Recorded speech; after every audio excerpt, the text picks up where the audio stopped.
Hey Heather, it's Dia. How are you? I hope you're doing well. And I'm very excited for you starting this new journey and taking control of your life, your body, and making it look the way you want it to look. I totally know how it feels. I wasn't always this skinny, and I got it done. So I'm here to help you get it done.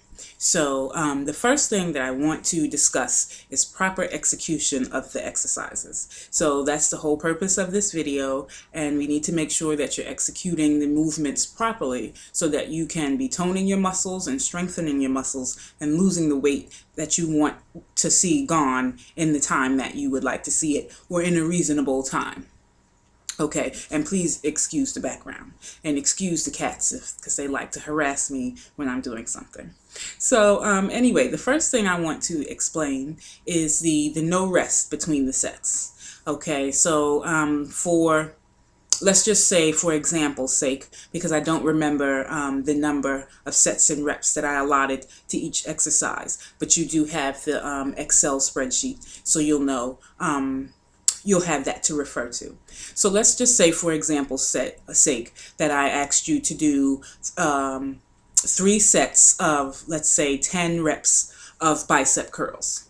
Okay, so with no rest in between. So what that translates to is 1 set of 30 reps with no rest. So the whole idea behind the no rest thing is that you are getting a cardio workout as well as your weightlifting workout, or you're toning your muscles and you're getting your cardio workout done at the same time. And so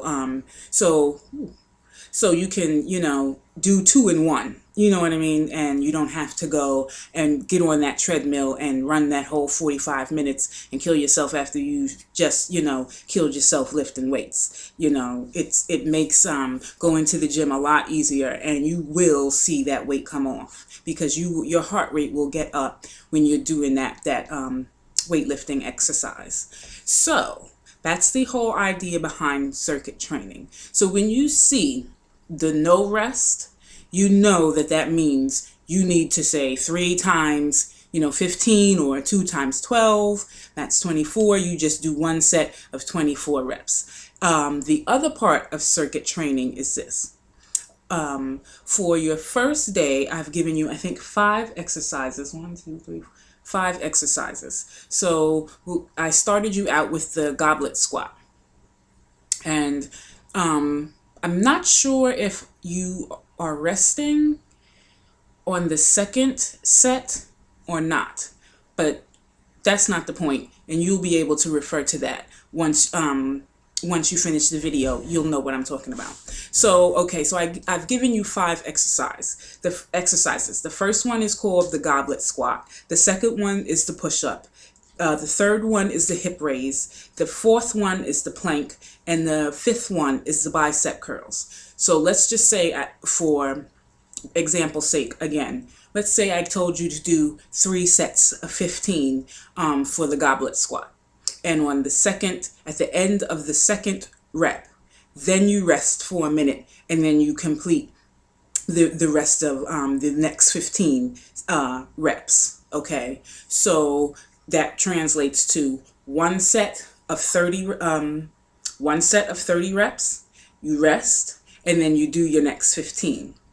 So once you've done that last 15 rep, you go straight to the push-up. You don't rest, don't do anything, just go straight into the push-up. And I've given you a set amount of numbers, a specified set and a specified amount of reps.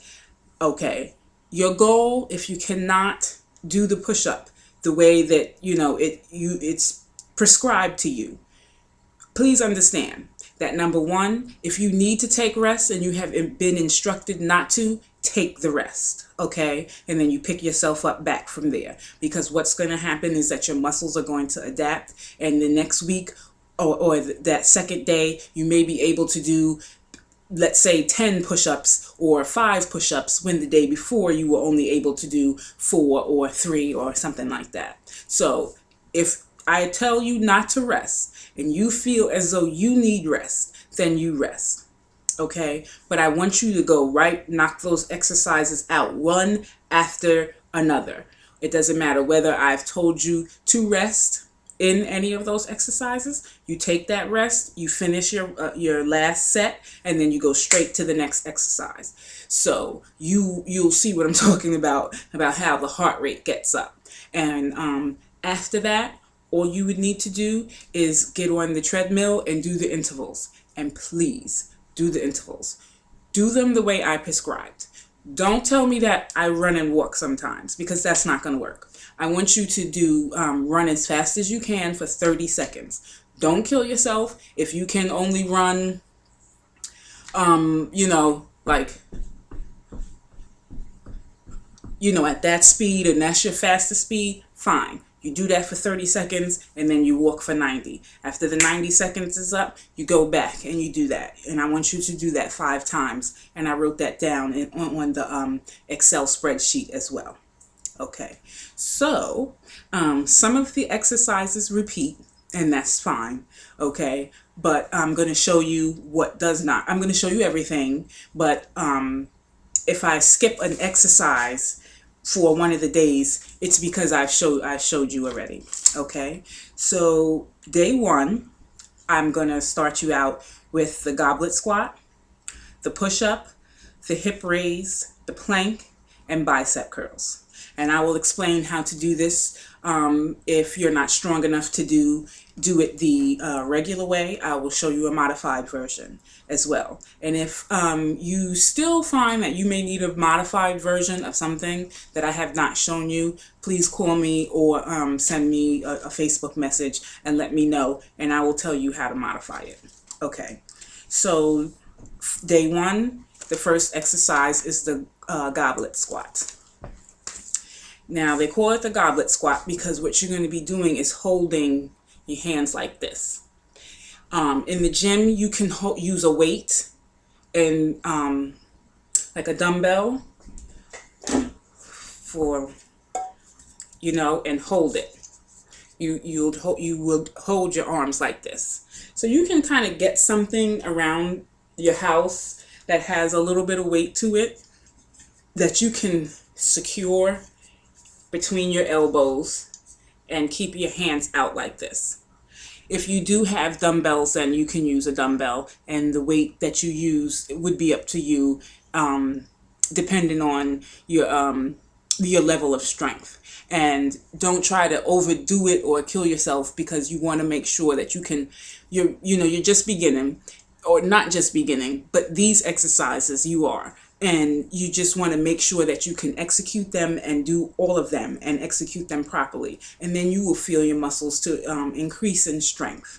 And then you'll be able to know what you could put on, what you can take off, and all of that stuff. Okay, so let me just show you the goblet squat. Now, I have a chair here as well, because I want to show you how to execute a proper squat.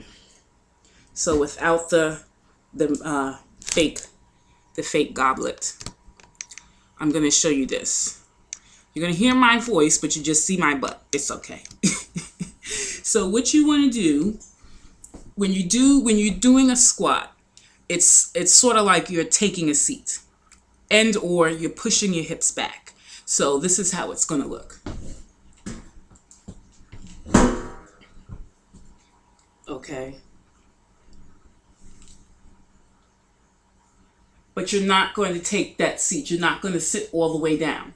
And then you're going to use your glutes to stand you back up. And as you can see, that my butt is forward and my stomach is in. I have an exercise on here for you called the hip raise. That will help your posture.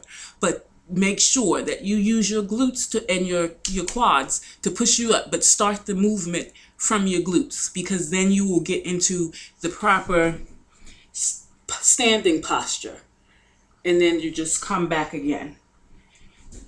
And you let your back arch naturally. So this is the goblet squat.